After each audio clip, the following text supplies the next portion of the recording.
give us an update on what you're seeing from the futures industry in terms of electronic confirmations. What's happened in really the last 8 or 9 weeks is just recently an RFP has come out from both the NFA and the CME asking for information or asking for a proposal on a system that would automate the confirmation process completely and move away from paper confirmations. And so that's what we're looking at right now. And the proposal is the NFA needs some specific reports for it, the CME needs some specific reports, but they're looking for a combined system that could capture the data from the different financial institutions, provide all that data in consolidated reports for the two entities, and then provide them their individual reports for their usage. How easy or difficult is that to adapt to the futures industry? In our case, it's already there and in use today. So we've got both the NFA and the CME are already users of our system.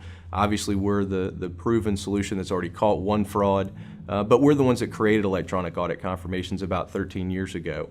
And so what we've got today is a system that already exists, and it's really a matter from our standpoint of just modifying the information that we provide back to either the NFA or the CME on the reports that they need.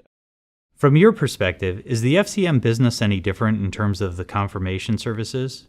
As we look at it, it really is the same system. There's no difference for us based on the information that's coming in. It's a matter of being the secure clearinghouse in the middle, pulling or being pushed the data from the financial institutions that house that data, regardless of the form it's in, and then from our standpoint, just taking the information and parsing it and providing it back to either the NFA or the CME in the format that they like. And so that's really what we're looking at doing right now, and really is a fairly simple process given where we are with the application as it currently exists.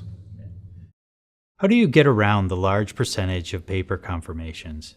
Auditors by nature are not necessarily the leading adopters of technology and solutions. And so what you've got really is just a historical process that's been done, and it's really just a matter of changing a mindset to saying, hey, there's a better, faster process, but not only is it faster and more efficient, you've got a huge reduction in the opportunity for fraud. And from our standpoint, that was really why we created the system, was to bring investor confidence back into the market from both investors in this market and investors in other markets, public companies, private companies, those who loan to these companies. And it's a matter of not only providing efficiency, but also closing down those loopholes that existed in the paper process that have allowed for so much fraud to take place.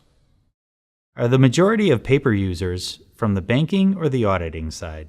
In some cases, it's a combination of both, because on the bank side, you've got 10,000 banks, you've got 14,000 accounting firms, if you will. You're going to have leading adopters, you're going to have laggards in both of those groups, and so you're going to have a transition period. As you look at the credit card industry, it took 20 years for it to go from paper to electronic, even though it was obvious that it was all moving to electronic. Auditors believe and know that fraud happens, they just believe that it's going to happen on somebody else's watch.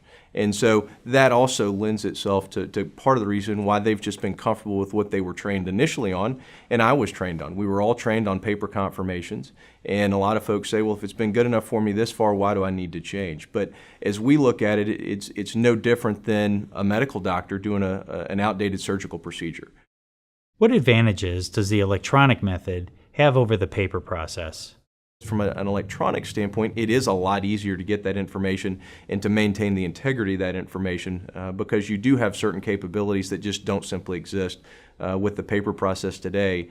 Things like timing, translation capabilities, interpretation issues that really can be alleviated through the use of technology, and we found that very effective with the use of our service. What about international multi-bank operations? Right now, I would say that for us, where we've seen the most success has been in the EMEA group, EMEA region, the Europe, Middle East, Africa, Asia areas. And so we've seen a strong uptake in the use of our service in those areas. And in fact, today, we've got business partners that we work through in South Africa, a group that covers all of the English-speaking countries in Africa, a group that's in Turkey, and so that's a business partner of ours there, as well as another group out of Australia. And so it really is a global phenomenon. What's the potential for electronic confirmation?